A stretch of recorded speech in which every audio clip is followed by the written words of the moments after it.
Namun setelah dicoba sekali lagi, 2 kali lagi, 3 kali lagi, bahkan sampai berkali-kali, uang itu tetap saja tidak berubah. Sementara Juhairia yang tidak pernah menyerah berharap ritual penggandaan uangnya akan berhasil. Halo Sobat Perna, apa kabar hari ini? Assalamualaikum warahmatullahi wabarakatuh. Hari ini kita akan kembali membahas kejadian-kejadian mengerikan, kisah nyata yang terjadi di muka bumi ini. Kisah sadis kali ini datang dari Kabupaten Probolinggo, Jawa Timur pada tahun 2021. Jadi sobat, lagi-lagi percaya kepada dukun pengganda uang yang pada akhirnya berujung maut. Seorang janda ditemukan tak bernyawa di dalam kamarnya sendiri dengan kondisi yang sangat mengenaskan, dengan luka di kepala dan dari telinganya keluar cairan merah. Setelah sebelumnya dihabisi dengan begitu brutalnya oleh seorang guru agama yang mengaku bisa menggandakan uang, yang mana peristiwa tragisnya itu berawal dari ritual penggandaan uang yang berujung gagal. Korban yang merasa ditipu mendesak pelaku untuk segera membuktikan kemampuannya, bahkan mengancam akan berteriak dan membongkar kedoknya. Pelaku yang merasa terdesak dan panik lantas kalap mengakhiri nyawa korban dengan cara yang sangat brutal. Bagaimana cerita lengkap dari kisah yang satu ini? Langsung saja kita bahas di Kata Pena.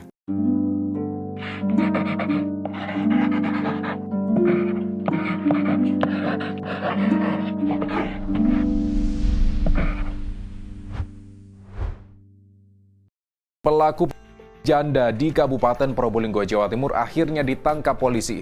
Motif tersangka nyawa korban lantaran geram korban memaksanya menggandakan uang.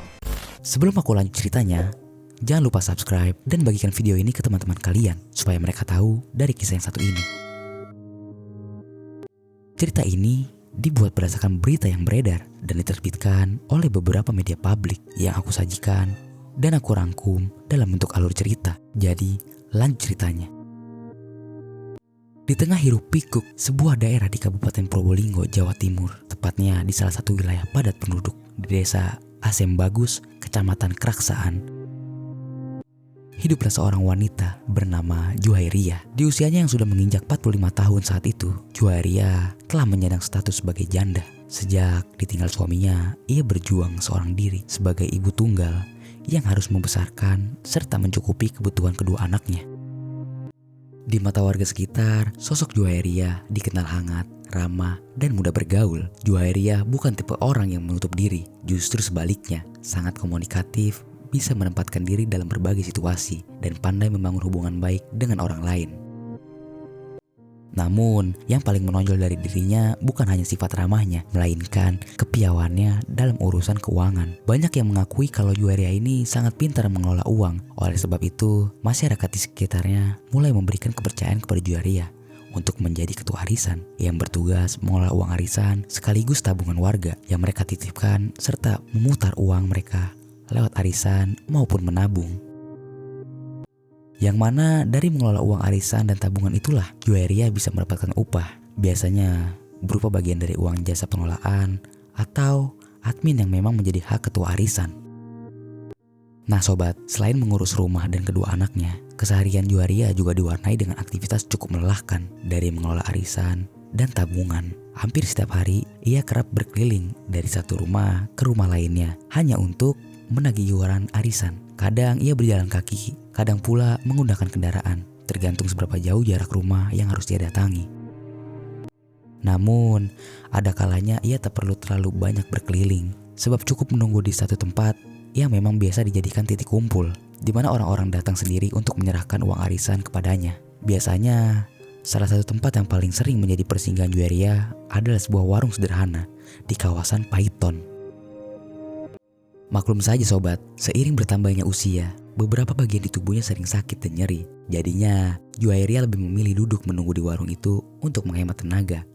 Walau tidak bisa dipungkiri jika rasa lelah tetap menjumpai dirinya. Akan tetapi, semua rasa lelah itu ia tanggung dengan sabar. Karena apa yang ia lakukan merupakan satu-satunya cara yang bisa ia lakukan untuk tetap mendapatkan uang di tengah kerasnya kehidupan yang harus ia jalani sebagai seorang janda dengan 2 anak yang masih bergantung padanya. Dan kini terasa sudah lebih dari 10 tahun Juhairia menekuni aktivitasnya tersebut, yang mana dari hasil mengelola arisan serta tabungan selama bertahun-tahun itulah Juhairia mampu menopang kehidupan diri sendiri serta kedua anaknya. Juhairia tidak hanya bisa mencukupi kebutuhan sehari-hari, tetapi juga sanggup membiayai sekolah anak-anaknya. memastikan masa depan mereka tetap terjaga meski tanpa sosok suami yang mendampinginya. Namun sobat, meski tampak sudah dilakukan dan terlihat menjanjikan, nyatanya aktivitas keuangan yang Juwairiyah tekuni bukanlah perkara gampang. Selalu ada risiko besar yang membayang-bayanginya. Namanya mengelola uang orang lain, apalagi jumlahnya tidak sedikit. Tentu tanggung jawabnya amatlah berat. Akan tetapi di tengah berat tanggung jawab itu, suatu saat Juwairiyah justru melakukan kecerobohan dengan meminjam-minjamkan uang dari arisan dan tabungan yang ia kelola kepada sejumlah orang. Entah siapa saja yang meminjam dan entah berapa jumlah pastinya. Tetapi yang jelas akumulasi uang yang keluar itu mencapai angka yang sangat besar, bahkan sampai ratusan juta. Dan yang menjadi masalahnya adalah uang yang dijanjikan akan segera dikembalikan oleh para peminjam itu tak kunjung kembali. Sementara itu, para anggota arisan serta nasabah tabungan mulai menagih uang mereka untuk kebutuhan menjelang lebaran. Situasi pun kemudian jadi semakin pelik ketika orang-orang yang menaruh kepercayaan padanya mulai menutup hati mereka. Desakan demi desakan terus datang bertubi-tubi. Namun, Juwairiyah tidak bisa berbuat banyak. Bagaimana mungkin dia dapat mengembalikan uang tersebut, sementara uang yang seharusnya ada di tangannya kini sudah raib dipinjamkan kepada orang lain dan tak kunjung kembali. Meski sebenarnya apa yang dituntut oleh mereka itu wajar, sebab uang yang mereka titipkan memang hak mereka, dan mau bagaimanapun Juwairiyah harus mempertanggungjawabkan kecerobohannya tersebut karena uang yang dipinjamkan tak kunjung kembali dan desakan dari para penabung terus menumpuk. Setiap harinya Juwairiyah mulai digerogoti rasa panik. Malam-malamnya tak lagi tenang, pikirannya terus dihantui bayangan, tuntutan, amarah, hingga kemungkinan dirinya akan dipermalukan di hadapan orang sekampung. Juwairiyah yang tidak mau semakin terperosok dalam masalah pun mengupayakan berbagai cara untuk bisa menutupi hutangnya, terlebih kepada satu orang yang tidak disebutkan identitasnya. Diketahui bahwa kepada orang itu ia berjanji akan mengembalikan uang sebesar 100 juta rupiah. 100 juta rupiah tentu bukanlah nominal yang kecil untuk dikumpulkan dalam waktu singkat, apalagi karena pada saat itu arisan dan tabungan yang dikelolanya juga macet, sehingga tidak ada pemasukan tambahan lagi bagi Juwairiyah. Untuk bisa memenuhi janjinya, Juwairiyah kemudian nekat menjual perhiasannya. Namun, dari semua perhiasan yang dijual, total uang yang berhasil ia kumpulkan hanya 60 juta rupiah. Masih kurang 40 juta lagi untuk menutupi janji yang sudah ia buat. Di tengah kebingungan, pada hari Kamis tanggal 15 April 2021, Juwairiyah pun mengunjungi rumah keponakannya untuk meminjam uang sebesar 40 juta rupiah. Bahkan, untuk meyakinkan keponakannya agar bersedia meminjamkan uang itu, Juwairiyah rela menjadikan mobilnya sebagai jaminan jika ia tidak mampu mengembalikan pinjamannya. Keponakannya yang mungkin merasa iba dan memahami kesulitan Juwairiyah akhirnya menyerahkan uang sebesar 40 juta rupiah kepada Juwairiyah setelah berbuka puasa saat itu. Yang dengan demikian, uang sebesar 100 juta rupiah pun sudah terkumpul. Uang itu rencananya akan segera diserahkan kepada orang yang dijanjikan. Namun, sebelum menyerahkan uang itu, Juwairiyah mulai memikirkan masalah lainnya karena pada kenyataannya masih banyak orang lain yang juga berhak menerima uang mereka. Tetapi ia tidak bisa memenuhi semua karena arisan dan tabungan yang macet. Tekanan demi tekanan itu membuat Juwairiyah semakin kalut dan berusaha mencari jalan keluar untuk menyelesaikan semua permasalahannya sekaligus.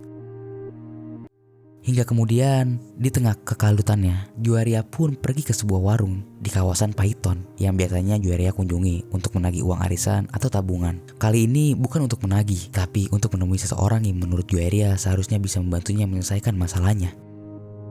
Orang yang dimaksud oleh Juwairiyah itu adalah pria berusia 43 tahun yang bernama Muhammad Anwar. Anwar diketahui tinggal bersama istri dan anaknya di sebuah rumah kontrakan di desa Jabung Sisir, Kecamatan Paiton. Oleh warga sekitar, Anwar dikenal sebagai seorang guru agama atau ustadz yang kerap menyampaikan ilmu-ilmu agama kepada siapa saja yang datang menemuinya.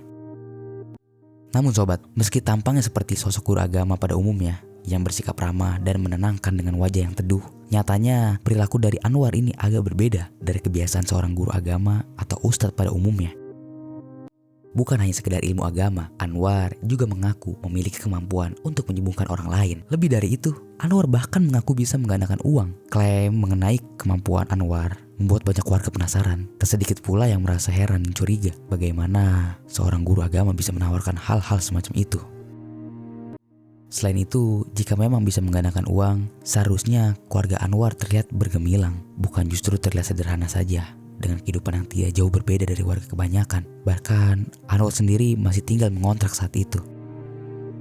Meski tampak aneh, nyatanya ada saja yang mempercayai kemampuan Anwar, termasuk Juhairia. Juhairia sendiri telah mengenal dan mengetahui kemampuan Anwar kira-kira sejak 2 bulan yang lalu. Pertemuan mereka bermula ketika Anwar yang baru pulang berziarah ke suatu makam keramat, mampir ke sebuah warung sederhana di kawasan Paiton, yang mana Anwar juga menjadi salah satu orang yang biasa mampir ke warung tersebut untuk sekedar menyeruput kopi panas sambil melihat pemandangan warga desa berlalu lalang di depannya. Lalu, di saat yang kebetulan, di warung tersebut Anwar bertemu dengan Juhairia yang sedang menagih uang arisan. Pertemuan mereka saat itu pun tidak hanya sekedar menyapa. Mereka saat itu sempat saling mengobrol dan curhat. Dari obrolan mereka saat itu, Juhairia pun mengetahui jika Anwar bukan sekedar guru agama biasa, tetapi mengaku bisa menyembuhkan orang lain. Bahkan bisa menggandakan uang, sama seperti warga lain yang meragukan kemampuan Anwar. Juhairia pun juga meragukan kemampuan Anwar mulanya. Namun, Anwar seolah langsung membuktikan jika omongannya bukanlah sebatas omong kosong. Saat Juhairia mengakui kakinya yang sedang sakit, Anwar langsung meraih kaki Juhairia dan melakukan upaya penyembuhan dengan menarik kaki Juhairia. Yang mana setelah ditarik kakinya, ajaibnya kaki Juhairia tak lagi sakit. Tanpa curiga, memang Anwar hanya bisa teknik pijat atau lainnya. Juhairia yang terlanjur kagum malah mempercayai semua perkataan Anwar, termasuk Anwar dapat menggandakan uang. Sehingga di tengah ketakutan, pikirannya soal uang arisan dan tabungan, Juhairia memutuskan memilih jalan yang keliru dengan meminta tolong kepada Anwar untuk menggandakan uangnya agar permasalahannya terkait uang arisan dan tabungan bisa cepat selesai.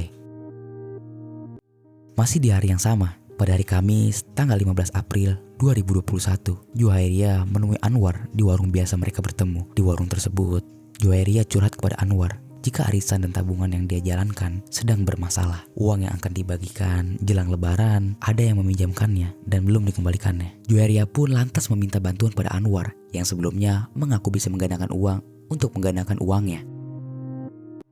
Dan Anwar yang mendengar permintaan Juhairia, Anwar setuju membuat Juhairia untuk menggandakan uangnya. Lalu Anwar meminta untuk menggelar ritual penggandaan uang pada malam itu, juga di dalam kamar Juhairia sendiri. Lalu sobat, waktu kemudian berlalu. Saat malam yang semakin larut menyambut sekitar pukul 10 WIB, Anwar datang ke rumah Juhairia yang berada di desa Asem Bagus, kecamatan Keraksaan, dengan menggunakan sepeda motornya untuk melaksanakan ritual penggandaan uang. Setelah sampai di rumah Juhairia, sepeda motornya ia parkirkan di dekat rumah Juhairia. Kemudian Anwar masuk ke dalam rumah Juhairia. Bukan langsung masuk lewat pintu, melainkan masuk melalui pintu belakang. Sebagaimana arahan dari Juhairia sendiri agar kedatangannya tidak menimbulkan kecurigaan dari tetangga atau orang-orang sekitar. Setelah kedatangan Anwar, ritual penggandaan uang pun segera mereka mulai. Ritual penggandaan uang tersebut mereka lakukan dalam kamar Juhairia, entah karena alasan tertentu yang ia simpan sendiri, atau mungkin agar tidak seorang pun menyaksikan jalannya prosesi itu. Sementara di ruangan lain, anak-anak Juhairia sudah tertidur pulas dan tidak mengetahui apa yang sedang dilakukan sang ibu. Lalu kemudian, saat ritual akhirnya dimulai oleh Anwar, Juhairia pun mengeluarkan uang totalnya sebesar 104 juta rupiah. Uang yang sebelumnya berhasil ia dapatkan dari menjual perhiasan dan pinjaman dari keponakannya. Lalu Juhairia tambahkan lagi 4 juta rupiah dengan harapan total uang tersebut bisa sungguh digandakan, sehingga jangankan masalah arisan dan tabungan, tetapi Juhairia juga memiliki uang lebih untuk dirinya sendiri. Uang tersebut pun kemudian diletakkan di tengah-tengah mereka. Setelah uang yang ingin digandakan, Anwar pun bersiap untuk memulai ritualnya.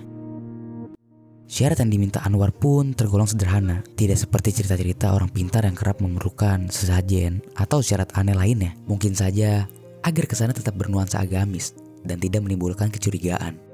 Walau kenyataannya sama saja, sebuah praktek yang jauh dari ajaran agama. Malam itu Juhairia hanya diminta duduk bersila, menghadap kiblat, memejamkan mata, lalu membaca surat Al-Fatihah sebanyak 21 kali. Sementara itu, Anwar duduk di hadapannya, membacakan mantra-mantra dengan suara lirih, bercampur bacaan Arab yang dibuat-buat agar terdengar meyakinkan.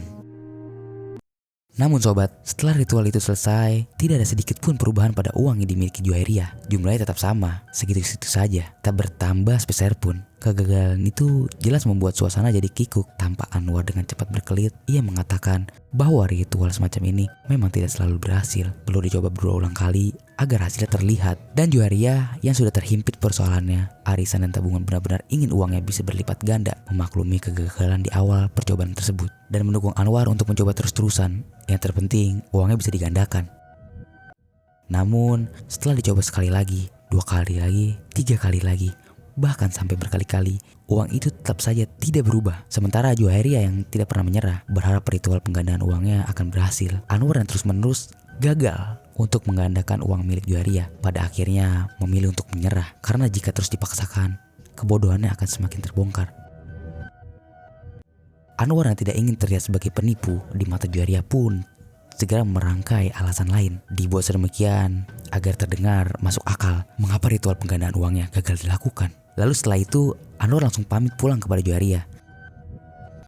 Namun langkah Anwar yang hendak pergi langsung terhenti karena dicegat oleh Juwairiyah yang ternyata tidak terima jika ritual penggandaan uangnya gagal. Sementara waktu itu semakin dekat sebelum orang-orang yang menunggu janji pengambilannya. Dalam kepanikannya itu, Juwairiyah menuntut Anwar bertanggung jawab bagaimanapun caranya. Uangnya harus digandakan malam itu. Hingga kemudian ketika Anwar tetap berniat pergi, Juwairiyah pun mengancam akan berteriak jika Anwar tidak memenuhi janjinya. Anwar yang menerima ancaman dari Juwairiyah pun seketika panik karena jelas saja apapun usahanya Anwar tidak akan bisa menggandakan uang itu. Yang berarti Juwairiyah pasti akan nekat berteriak.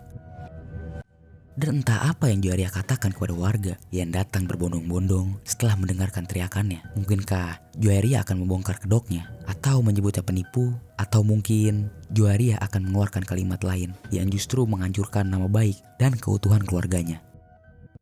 Entah ketakutan apa yang Anwar rasakan saat itu. Yang jelas ketakutan itu membuat Anwar sangat panik dan terdesak hingga Anwar seketika gelap mata dan nekat melakukan tindakan yang di luar nalar kepada janda anak 2 tersebut. Anwar yang terlanjur dikuasai kepanikan yang bercampur dengan emosi kemudian langsung meraih kerudung yang digunakan oleh Juwairiyah. Lalu ditariknya dengan kuat sampai kain kerudung itu lepas dari kepala Juwairiyah. Baru saja Juwairiyah bereaksi dengan rasa sakit karena kerudungnya ditarik paksa. Juwairiyah kembali merasakan sakit. Kali ini sakitnya jauh lebih hebat dari hanya sekedar ditarik kerudungnya. Tak hanya sakit, tapi Juwairiyah juga tidak bisa bernafas karena Anwar menggunakan kerudung milik Juwairiyah untuk menjerat leher Juwairiyah dengan begitu kuatnya. Namun Juwairiyah yang tidak ingin pasrah menerima serangan dari Anwar yang mungkin bisa mengancam nyawanya, lalu berusaha memberontak dengan sisa tenaga yang Juwairiyah miliki. Namun Juwairiyah yang tidak ingin pasrah menerima serangan dari Anwar yang mungkin bisa mengancam nyawanya, lalu berusaha memberontak dengan sisa tenaga yang Juwairiyah miliki. Juwairiyah juga berupaya untuk berteriak minta tolong, meski sebesar apapun suara yang ia keluarkan. Nyatanya tidak bisa terdengar karena pita suaranya seakan terkunci bersama lehernya yang terjerat kencang dengan kerudungnya sendiri. Hingga pada akhirnya perlawanan Juwairiyah terasa sangat percuma karena tenaga Anwar jauh lebih besar dari Juwairiyah yang bahkan kini semakin lemas karena tidak dapat pasokan oksigen ke dalam tubuhnya. Saat jeratan kencang di lehernya membuat nafas Juwairiyah semakin tipis, Juwairiyah kemudian terkulai lemah. Kedua kakinya tak kuat lagi menopang tubuhnya yang semakin limbung saat itu. Namun Anwar yang masih kesetanan semakin membabi buta menyerang Juwairiyah hingga kemudian Juwairiyah terhempas ke tembok, termasuk kepalanya terbentur begitu keras ke tembok dan seketika tubuh paruh-bayanya terbanting jatuh ke lantai. Setelahnya kemudian, Juwairiyah tak sadarkan diri. Namun, meski tipis nafasnya masih bisa menghembus dari hidungnya. Anwar yang sudah terlanjur melakukan kebengisan kepada Juwairiyah pun seakan tidak mau bertanggung-tanggung. Anwar ingin membuat Juwairiyah benar-benar berakhir. Menyadari jika Juwairiyah masih hidup, Anwar kembali menjeret leher Juwairiyah sampai Juwairiyah akhirnya benar-benar tidak menghembuskan nafas lagi dan tewas meregang nyawa. Saat Anwar meraih lengan Juwairiyah dan memeriksa nadinya yang ternyata sudah tidak berdenyut, Anwar kemudian membalikkan tubuh Juwairiyah sehingga wanita parubaya itu terlihat begitu mengenaskan dengan posisi tubuhnya yang tertelungkup. Dari telinganya pun kemudian terlihat cairan merah mengalir perlahan.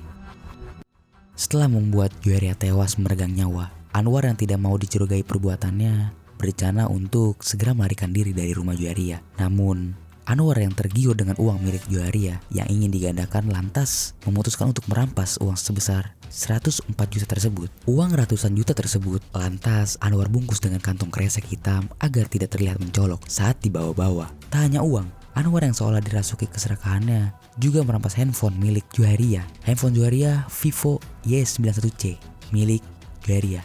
Setelah itu, Anwar dengan begitu hati-hati mengendap-endap keluar dari rumah Juwaria lewat pintu belakang. Lalu kemudian, setelah akhirnya bisa keluar dari rumah Juwaria, Anwar yang menyadari jika ternyata di depan teras rumah Juwaria ada beberapa kerabat Juwaria serta tetangga sedang berkumpul langsung buru-buru menuju ke motornya.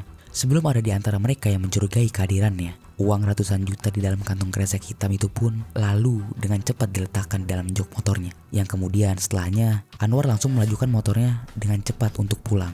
Bersembunyi di rumah kontrakannya sendiri yang berada di desa Jabung Sisir, Kecamatan Paiton. Seakan merasa tidak bersalah, Anwar kemudian menjalani kehidupan seperti biasanya, seolah lupa bahwa ia baru saja melakukan kebengisan kepada Juwaria. Sementara itu, sebenarnya beberapa kerabat dan tetangga yang sedang berkumpul di teras rumah Juwaria sempat mendengar samar-samar keributan dari dalam rumah Juwaria, termasuk seorang pemuda berusia 25 tahun bernama Fauzi yang merupakan keponakan Juwaria juga mendengar samar-samar keributan dari rumah Juwaria. Namun, mereka memilih tidak menghiraukan suara tersebut karena mengira mungkin saja hanya ada keributan kecil sama anggota keluarga di dalam rumah Juwaria. Bahkan mereka juga tidak menyadari kepergian Anwar dari rumah Juwaria. Hingga kemudian sekitar pukul 23.30 waktu Indonesia Barat, rasa haus membuat Fauzi memutuskan untuk menumpang minum di dapur Juwaria. Lalu setelah selesai menenggak minuman di dapur rumah Juwaria, Fauzi pun langsung melangkahkan kakinya ke depan rumah Juwaria. Namun, langkah Fauzi tiba-tiba terhenti. Fauzi baru menyadari jika pintu kamar Juwaria dalam keadaan terbuka. Fauzi yang penasaran kemudian mulai memanggil-manggil nama bibinya, berharap bibinya menyaut dan kekhawatirannya hilang. Namun saat Fauzi memutuskan untuk masuk ke dalam kamar Juwaria, Fauzi sangat terkejut. Tubuhnya seketika terpaku saat melihat Juwaria terbujur kaku dalam keadaan tertelungkup dan telinga terlihat mengeluarkan cairan merah. Fauzi yang panik sontak berteriak kencang. Saking kencangnya, beberapa kerabat dan tetangga yang sedang duduk di teras rumah Juwaria seketika terperanjat dan ikut panik. Tanpa pikir panjang, mereka segera masuk ke dalam rumah Juwaria untuk memastikan apa yang sebenarnya terjadi hingga membuat Fauzi berteriak histeris seperti itu.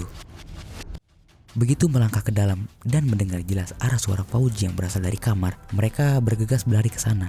Dan benar saja, saat pandangan mereka tertuju kepada tubuh Juwaria yang tergeletak kaku dengan kondisi mengenaskan, mereka tak kalah terkejut dengan Fauzi menyadari jika ada yang tidak beres dengan Juwaria. Mereka langsung menghubungi pihak kepolisian. Pihak kepolisian yang mendapat laporan pun kemudian meluncur ke lokasi kejadian. Dan sesampainya di lokasi kejadian, polis lain langsung dipasang mengelilingi area rumah, menandai tempat tersebut sebagai lokasi yang tidak boleh sembarangan dimasuki. Dan setelahnya mulai melakukan olah TKP. Situasi di sekitaran rumah Juwaria pun saat itu mendadak berubah, sangat mencekam, dipenuhi bisik-bisik warga yang terdengar di antara kerumunan. Sebagian tidak percaya dengan apa yang baru saja menimpa Juwaria, sosok yang mereka kenal sehari-hari. Ada yang menutup mulutnya, tak kuat menahan kaget. Ada pula yang menggeleng-geleng, tak habis pikir bagaimana mungkin peristiwa semengerikan itu bisa terjadi di lingkungan mereka yang biasanya damai-damai saja. Dari pemeriksaan awal di lokasi kejadian, polisi memastikan bahwa Juwaria sudah tidak bernyawa. Namun, untuk mengetahui secara pasti penyebab kematiannya, jenazah korban kemudian dievakuasi ke RSUD Waluyo, Jati Keraksaan, guna dilakukan autopsi oleh tim forensik. Hasil autopsi yang dilakukan pun memperlihatkan sejumlah luka pada tubuh korban. Ada bekas jeratan kuat di leher yang menunjukkan tanda-tanda kekerasan. Di pipinya terlihat luka lebam yang diduga akibat benturan atau pukulan keras. Sementara itu, cairan merah yang keluar dari telinganya diperkirakan akibat pecahnya pembuluh darah karena kehabisan nafas saat lehernya dijerat. Dan semua temuan itu mempertegas dugaan bahwa kematian Juwaria bukanlah wajar, melainkan akibat tindak kekerasan. Lalu sobat, setelah jenazah Juwaria selesai diotopsi, jenazahnya dikembalikan pada pihak keluarga untuk disemayamkan. Kemudian dikuburkan secara layak. Tangis pecah di antara keluarga dan kerabat yang tak kuasa menahan pilu melihat kepergian Juwaria dengan cara yang begitu tragis, terutama kedua anak Juwaria. Selain itu, Keluarga dan kerabat, para tetangga pun merasakan duka yang mendalam atas meninggalnya Joaeria. Mereka berdatangan, silih berganti, menyampaikan bela sungkawa. Tak ada yang pernah menyangka Joaeria, sosok yang setiap hari mereka kenal sebagai pengurus arisan dan tabungan tersebut, kini telah tiada untuk selamanya.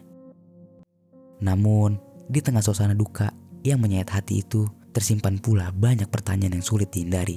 Bukan hanya tentang misteri di balik kematiannya yang tragis, tetapi juga mengenai bagaimana nasib arisan dan tabungan yang selama ini dipercayakan kepadanya.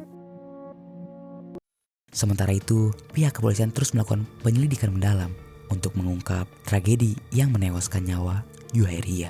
Dengan berbagai upaya yang dilakukan, mulai dari pemeriksaan sejumlah saksi, barang bukti, dan upaya lainnya, pihak kepolisian pun akhirnya bisa mendapatkan petunjuk siapa pelaku yang menghabisi nyawa janda dua anak tersebut, yang ternyata tak lain adalah seorang pria berusia 43 tahun, warga desa Jabung Sisir, Kecamatan Paiton, bernama Muhammad Anwar. Setelah mendapatkan identitas pelaku, pihak kepolisian dengan cepat melakukan pengejaran, dan 2 hari kemudian, tepatnya pada hari Sabtu, tanggal 17 April 2021, Anwar berhasil diamankan di sebuah warung di dekat kontrakannya. Saat ditangkap dan dilakukan penggeledahan, polisi pun menemukan sejumlah barang bukti yang menguatkan keterlibatan Anwar terhadap kematian Joaeria, yakni uang sebesar 104 juta rupiah yang masih utuh, serta handphone milik Joaeria yang sebelumnya raib. Anwar yang tidak bisa mengelak kemudian pasrah saat dibawa untuk menjalani pemeriksaan lebih lanjut. Barang bukti yang ditemukan bersamaan dengan penangkapan Anwar pun juga turut diamankan pihak kepolisian. Saat penggandaan uang gagal, korban yang tidak terima mengancam akan berteriak sehingga ia kalap dan gelap mata menghabisi nyawa korban dengan cara menjeratnya menggunakan kerudungnya sendiri sampai tewas meregang nyawa. Sebagai konsekuensi dari kejahatan yang begitu mengerikan, Anwar akhirnya mendekam dalam tahanan. Anwar dijerat dengan pasal 338 KUHP, junto pasal 365 ayat 1, ayat 2 ke 1E, dan ayat 3 KUHP dengan ancaman hukuman maksimal 15 tahun penjara. Namun, setelah melalui rangkaian persidangan pada Senin tanggal 4 Oktober 2021, Majelis Hakim Pengadilan Negeri Keraksaan memutuskan untuk menjatuhkan vonis lebih berat, yakni 17 tahun pidana penjara kepada Anwar. Itu dia sobat, kisah dari Joaeria, seorang janda yang tewas di tangan Ustadz pengganda uang. Apa pelajaran yang bisa kita ambil dari kisah ini? Oh iya sobat, aku pengen kasih tahu nih, Kata Pena tergabung ke dalam program YouTube Shopping Affiliate. Nah, buat kalian yang lagi cari barang-barang yang menarik dan juga keren, aku punya beberapa rekomendasi produk buat kalian nih sobat. Kalau tertarik, langsung aja cek link produk di pojok kiri bawah untuk pembelian ya sobat.